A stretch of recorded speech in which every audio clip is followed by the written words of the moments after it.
Salam pemirsa, pada 21 Juni 2025, Presiden Amerika Serikat Donald Trump kembali menjadi sorotan dunia setelah secara tiba-tiba mengumumkan bahwa militer AS telah berhasil melancarkan serangan udara ke 3 fasilitas nuklir utama Iran.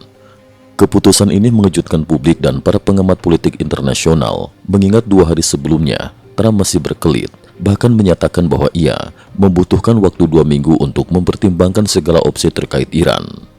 Namun 2 hari sebelum serangan berlangsung, tepatnya pada 19 Juni 2025, Trump justru membantah laporan The Wall Street Journal yang menyebut dirinya telah menyetujui rencana penyerangan Iran. Ia menulis di media sosial, "Media itu sama sekali tidak tahu apa yang saya pikirkan."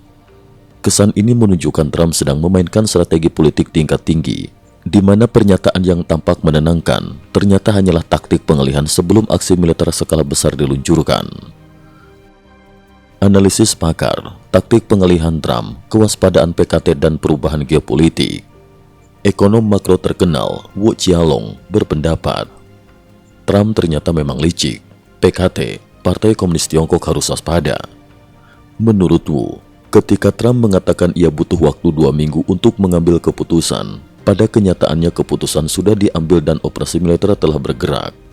Pernyataan 2 minggu itu hanyalah pengalihan.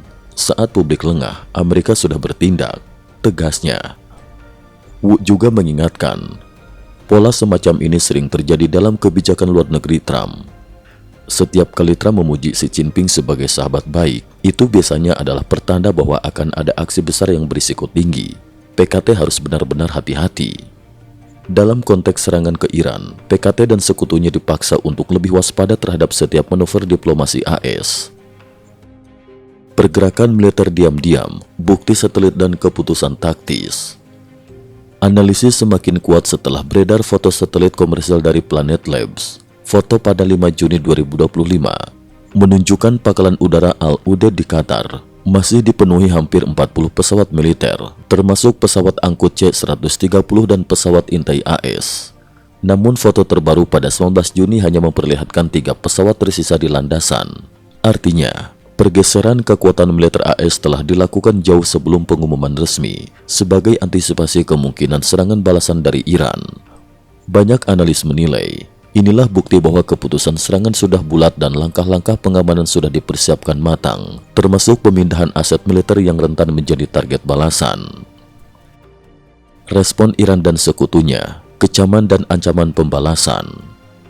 Menanggapi serangan ini, Iran bereaksi keras.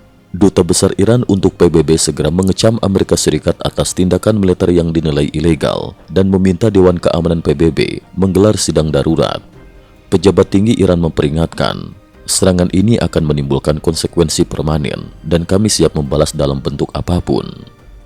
Meski sekutu Iran seperti Hamas dan milisi Houthi di Yaman langsung mengecam AS secara terbuka, 2 sekutu terbesar Iran, yaitu China dan Rusia, justru memilih diam dan menghindari komentar, menandakan betapa sensitif dan berisikonya situasi geopolitik saat ini. Demonstrasi kekuatan Iran, uji coba rudal Khoramsar 4. Associated Press melaporkan, sehari setelah serangan AS, televisi nasional Iran menayangkan video uji coba rudal balistik Khoramsar 4. Rudal ini disebut-sebut digunakan untuk menyerang Israel di hari yang sama. Dengan bobot hulu ledak hingga 1.500 kg, jangkauan 2.000 km dan kemampuan membawa beberapa hulu ledak independen, rudal ini menjadi tantangan besar bagi pertahanan udara Israel. Bahkan, dikabarkan rudal ini bisa melepaskan 80 sub munisi saat mendekati sasaran dengan kecepatan fase akhir mencapai Mach 12. Kekhawatiran kebocoran nuklir dan penjelasan para pakar.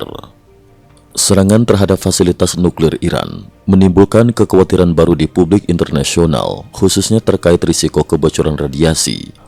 Namun para pakar nuklir menegaskan bahwa fasilitas pengayaan uranium berbeda dengan reaktor nuklir. Risiko radiasi akibat serangan ini sangat kecil, tidak seperti kecelakaan di PLTN, jelas seorang pakar. Badan Energi Atom Internasional juga merilis pernyataan bahwa meski terjadi peningkatan jumlah drum penyimpanan di fasilitas Natanz yang bisa membahayakan pekerja, namun level radiasi di luar tetap normal. Setelah serangan Israel ke Isfahan sebelumnya, tidak ditemukan indikasi radiasi abnormal. Fasilitas Fordow yang berada jauh di bawah tanah, meski dihantam serangan, juga dinilai sangat kecil menimbulkan dampak radiasi ke lingkungan. Dampak ke pasar saham, bursa Israel justru menguat. Menariknya, di tengah kekacauan geopolitik, bursa saham Israel justru melonjak 6,2% pekan lalu, menjadikannya pasar paling bersinar di dunia, bahkan mengungguli Korea Selatan. Ketua Dewan Caixin Media, Xie Qinhe, menilai fenomena ini sebagai bukti kepercayaan diri rakyat Israel dan perbedaan mentalitas dengan Taiwan. Menurut Xie, di Israel, batas antara kawan dan lawan sangat jelas. Tak ada yang membuka usaha di negara musuh, tak ada politisi yang minta penguasa jangan menyinggung Iran, dan tak ada influencer yang memuji negara lain sambil menyerang negaranya sendiri. Ia menegaskan, justru mentalitas inilah yang membuat Israel lebih maju, sedangkan Taiwan dinilai masih tertinggal. Cukup sekian dulu, terima kasih atas perhatiannya.